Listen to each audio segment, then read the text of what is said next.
What's going on, everybody? It is your boy Tim, back with another video, and this is one of those videos, ladies and gentlemen. Ever since I decided I wanted to do this video, I've been like super excited. It's taken me a couple weeks to get together everything I needed to do this video, but the day is finally here. I even low-key like booked this hotel just to do this video. But today, I'm going to be sharing with y'all 12 books that changed my life. I recommend books here and there on the channel, and if I'm reading something, I'll let y'all know. But I've never done like a legit list of some of the books I read that really like shaped me as a person and allowed me to like have the perspective and the mindset and like the overall peace that I have in my life now. So today I want to share those books with y'all. The description box will have all the links if you want to check them out. There will be some that I kind of recommend maybe the audiobook more, and I'll let y'all know, and I'll link to like an audiobook on YouTube or something like that. But without further ado, let's get started. Let's jump right into the first book. So the first book I want to share is one that I discovered 5-6 years ago. I've talked about it on the channel before, but it has had a profound effect on my life back then and up until today. And that book is called The Man Who Quit Money, and it's by Mark Sundin, and it's about a man called Daniel Suelo, who in like the year 2000 quit money. As the title says, he just stopped using money. And the book just really goes into like his backstory, and it also just talks about like how he did it. And I think in the world we live in today, especially these days, where everyone's talking about inflation and money problems and an economic crash and a recession, things of that nature, just hearing about somebody who just quit using money and it just who like walked away from it, I think is just amazing. And it really helped me with like my minimalism and realizing that, you know, I don't have to design a life that's just about acquiring more money and getting more possessions, that it's possible to live without having like any money. So the second book on my list is one that has been very powerful in my life. Like when I read it, just game changing, like life changing. If you only have time to check out one book on this list, check this book out. It's by Dr. David R. Hawkins, and it's called Letting Go, The Pathway of Surrender. And this book is about what the title says, about letting go. And it just really gets in there and just breaks down just a lot of, you know, the things we're holding on to in life, and teaches you how to like let go of them. It goes through a series of like the emotions, and it starts with like the negative ones and works its way up to the positive ones. And I mean, it's hard to really even, this book is like so profound, it's hard for me to even like surface level break down what it's about. You know what I mean? Like, this is one of those books, trust me on this one, read this book and I promise you, like it says, the pathway to surrender, like once you implement what this book recommends, peace. I'm telling you, once you start letting go and surrendering, your life will change. Y'all know me. I don't make false claims. You know, if I say it, I mean it. This is a very powerful book. I highly recommend you check this book out. Now, this third book holds a special place in my heart because it was the first like self-help, positive thinking, kind of your thoughts dictate your life book I ever read. I still remember I bought my first copy of this book. I bought 3 or 4 copies since then. I bought my first copy of this book for 25 cents at the Lake City Flea Market, and I was buying it just to like flip it on eBay or something like that, to resell it. But I started reading it and blew my mind. This book is The Magic of Thinking Big, and it's by David J. Schwartz, PhD. And like I said, this was the first book I ever read that just let me see that like, oh, it's not just what happens to me, it's my thoughts. And my thoughts can kind of like dictate what happens in my world, in my life, and in my reality. I had never thought that. Like, I'd never had it broken down. And I really like this book was written in like the 50s. Okay, so, you know, it was like, you know, 50 years old when I first got a copy of it, 50, 60 years old. And like, I'm reading it and all the examples and stories are from the 40s and 50s, but like it's holding true. I, you know, when you read something and you can tell the ring of truth, and I'm like, this stuff is real. I'm like, this isn't some new self-help guru coming along just trying to sell books. Like, this stuff is real. It's held up over the test of time. Moving right along, we've got another oldie. I think this one was written in 1845. And it's one that a lot of people have read. I think it's recommended reading in high school or college, but it's Walden by Henry David Thoreau. For anyone who doesn't know, Walden chronicles Thoreau's life as he lived, what was it, Concord, Massachusetts, on Walden Pond, a little cabin, that he kind of built. And he also was just like foraging for, food and berries and things like that. So it's kind of another book of someone who took, at least for a few years, an alternative lifestyle. And he wasn't working a job and making money and living in town, but kind of did his own thing. And the first section on economy is the one I love the most, because once again, this was written in the 1800s, the mid 1800s. And a lot of things he talks about just like his neighbors and the people in the town and the people he knew and just the lives they lived and how they burdened themselves with, like barns and houses and, all these other possessions. And then they had to work their lives away. And just, he's out in the woods just living in this makeshift cabin. He just like can't understand why everybody just lives these lives of like quiet desperation, as he calls it, one of his most famous quotes. These lives of quiet desperation where they're not really doing anything and they're spending their whole life working just to like acquire these possessions that they don't have time to enjoy, And once again, first time I read this or listened to it, I'm like, wow, like that was 1850. We was doing this and we're still doing it. You are legally not allowed to have a like greatest books list on the interwebs without including a book by Dale Carnegie. I looked it up. You have to have a book by Dale Carnegie. So here we go. How to Stop Worrying and Start Living. I'm totally joking, folks. This book made the list on its own merit. How to Stop Worrying and Start Living. Like, I should just be able to read the title and the author, Dale Carnegie, and you should know automatically you need to go pick this book up. And one of the things this book breaks down is that one of our biggest problems in life is the worry. It's not what happened to us. What happens to us is not what's going on in the world. It's the worry. And this book delivers on its promise. Teaches you how to stop worrying, start living. This is one of those books you pick up within a matter of a couple of days. You look up, you've read the whole book. And if you incorporate the strategies in this book, I promise you, your worry level will go down. Your life will get better. There's a reason over 6 million copies have been sold. So the next two books are Stoic classics. Anybody who knows me knows I love philosophy. I really enjoy Stoic philosophy, Stoic literature. And these two books are, of all the books I've read on Stoicism, two of the ones I really appreciate the most. Okay, now these I definitely recommend listening to the audiobook, because some of the translations you'll buy for like super cheap online, translated from the ancient Greek or ancient Roman, don't make a lot of sense. Some of the translations are bad. You'll be reading it and be like, what am I reading? But I have found some audiobook versions that are really good translations. They make tons of sense. That's how I first appreciated both of these books. The first one I want to talk about is the Enchiridion by Epictetus. Super short book. I think it's like 50 pages. Epictetus was like a former slave turned he got free, became a philosopher.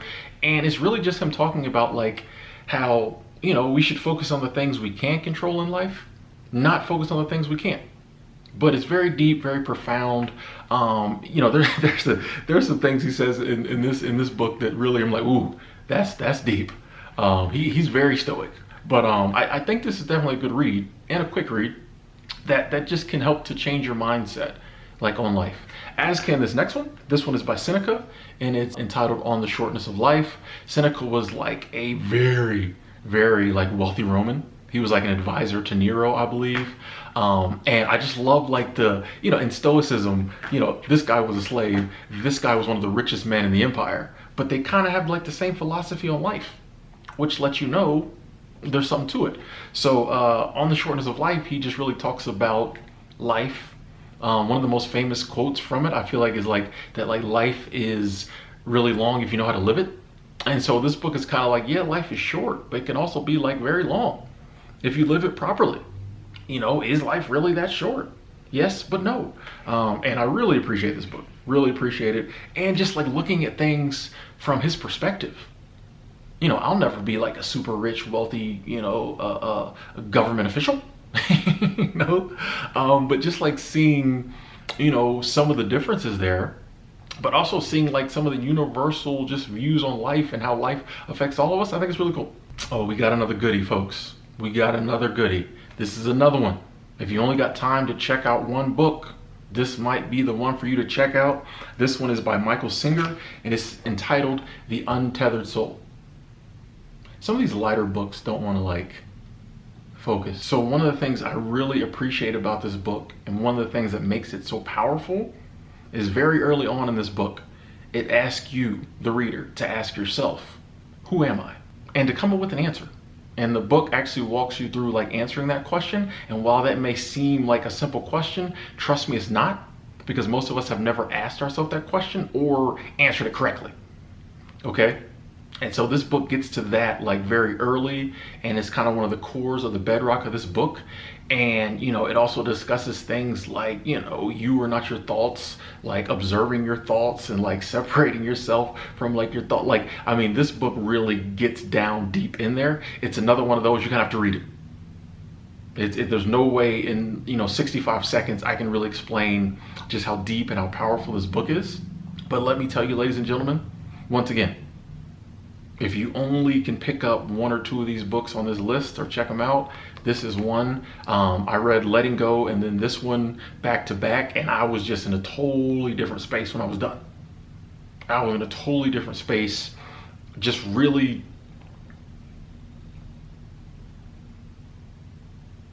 just buy the book. You know what I mean? Just pick the up, trust me on this one. So this next book is another one that holds a very special place in my heart.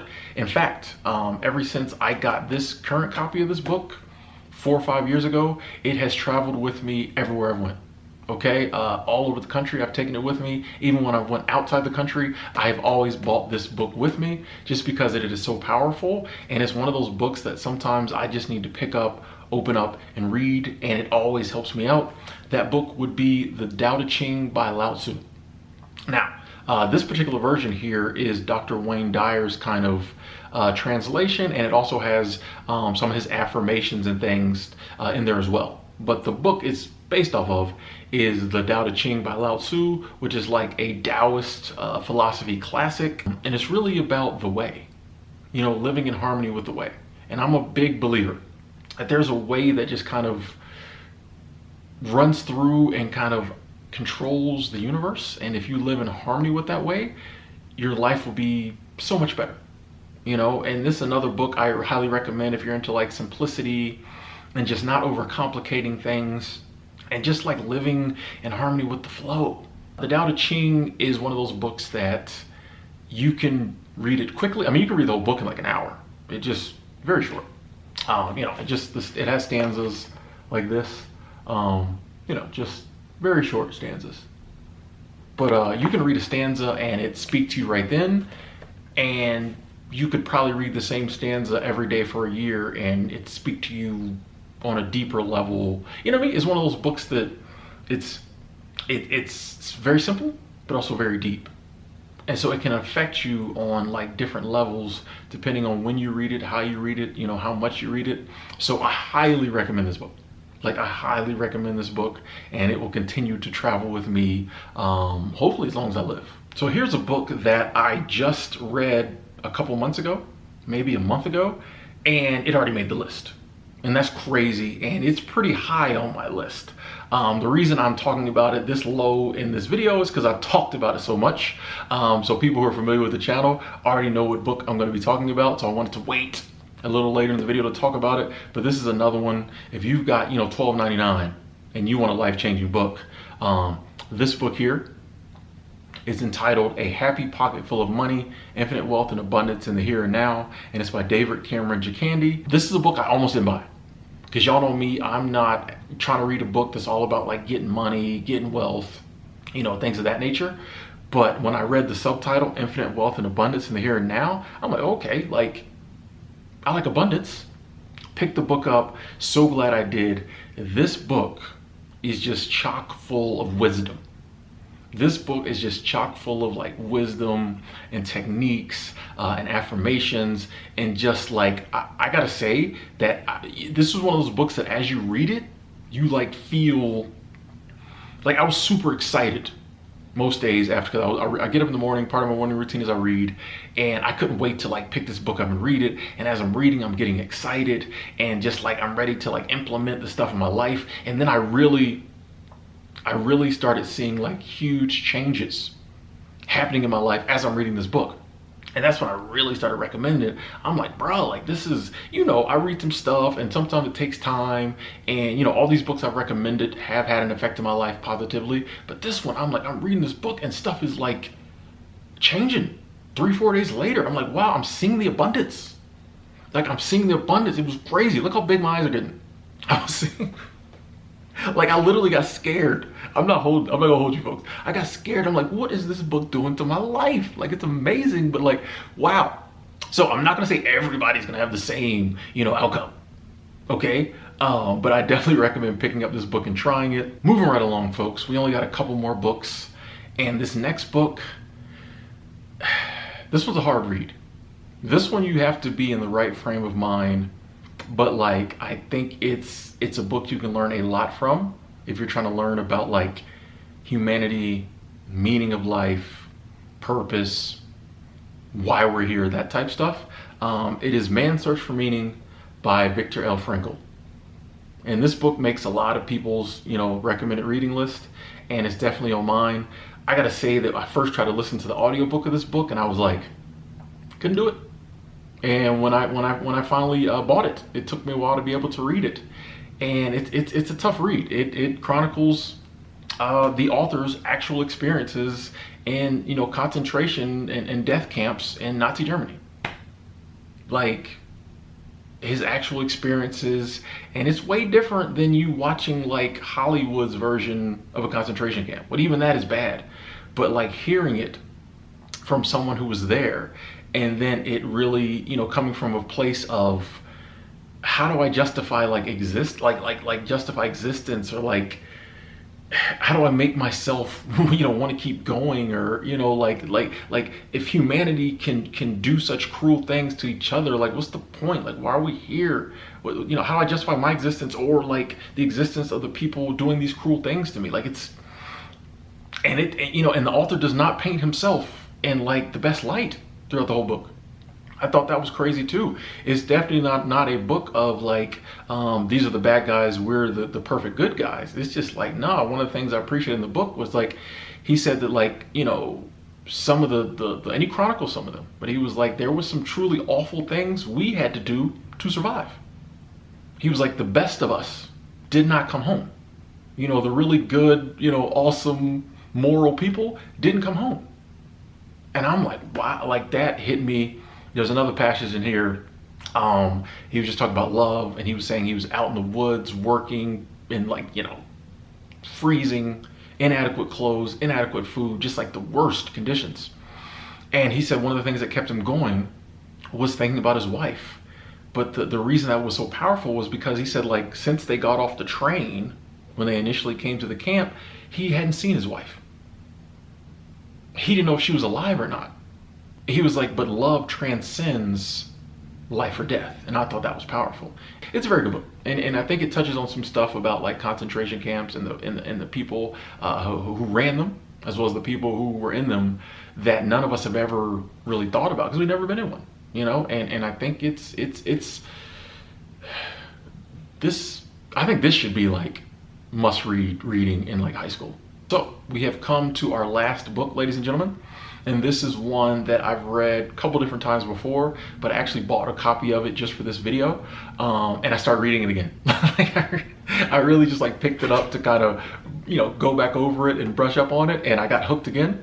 The book is The Wisdom of the Native Americans, and it's edited by Ken Nurburn, but is basically a lot of quotes and essays from a lot of Native Americans kind of over the years. My whole life, I've been like fascinated by Native American culture.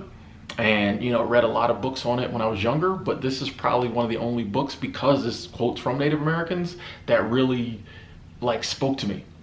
about the Native American way of life and, their religion and just kind of like how they saw things, and, just kind of explaining through their own words, just like what the disconnect was, a lot of times with, their way of life and the Europeans' way of life when they came over, and just how they saw the world. And it was so confused. Like, they just didn't get how, the white man saw the world. Just like, what do y'all, this is, and I think it's important, to like preserve their culture and their viewpoints, but also for those of us who, aren't familiar with it, to read it and kind of see. A lot of what we know of their culture comes from Hollywood, yet again, and that's skewed because most of it is written by people who have no clue. So I love hearing from the Native Americans' own words, and not just ones from our time, but it quotes, chiefs and whatever from, the 1700s to 1800s, and really just talking about their way of life. Anyway, ladies and gentlemen, that is my list. Hope you enjoyed it. Like I said, links in the description box below. Check those books out. I'd love to hear in the comment box if you've read any of those books, what you thought. And also, please leave any recommendations of books you've read. Maybe even leave your whole list in the comment box below. On this channel, in this community, we're all about like just like knowledge and wisdom and learning and growing. So if you have any book or audiobook recommendations, please put them down below. I know I'll be going through the comments, checking them out. I know other people who watch this video will be going through the comments and checking them out as well. Let's just keep learning. Let's just keep learning. Let's keep growing. It's an ongoing process, and books are a really good way to do that. So I appreciate y'all tuning in. Before you go, if you could also just hit the like button for your boy, just real quick, just do that. I'd appreciate that too. Y'all stay blessed. Y'all stay abundant. I'll talk to y'all later.